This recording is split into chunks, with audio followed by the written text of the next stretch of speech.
BlackFacts.com presents Caribbean Revolutionaries. Flore Bois Gaillard.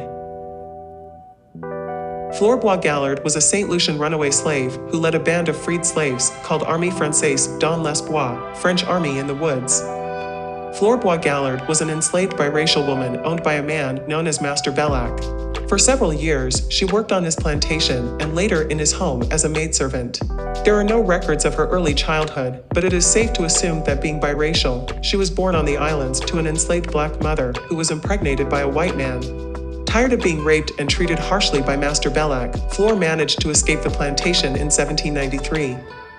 She took refuge in the woods, where she met the Maroons.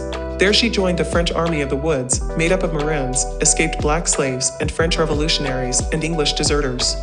The army planned a rebellion to rid the country of the British and declare St. Lucia a free country. Flore quickly rose in the ranks of the army to become one of the military leaders. In 1795, they went to Frere to attack the slave owners. They were successful in capturing several British slave owners, burning down plantations, and freeing several enslaved Africans. Flore then captured her former slave owner and burned down his plantation as well. With the support of French politician Victor Hughes, Gaillard and her army defeated the British, making the Brits leave the island completely. The French abolished slavery, and the Africans had 1 year of liberation, known as l'année de la liberté.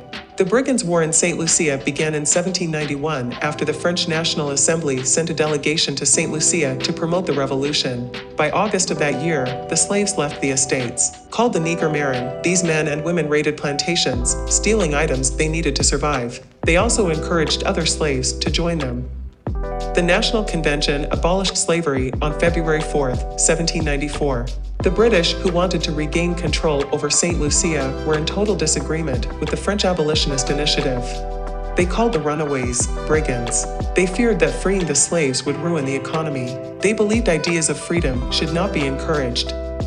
In an attempt to reinstitute slavery, the British declared war on the French in St. Lucia. The British invaded the island in April and took it over.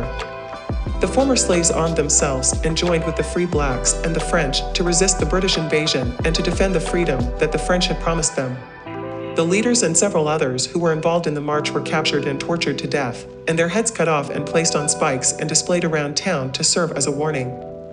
For several years, this terrible event stayed in the minds of the blacks who planned and hoped for vengeance.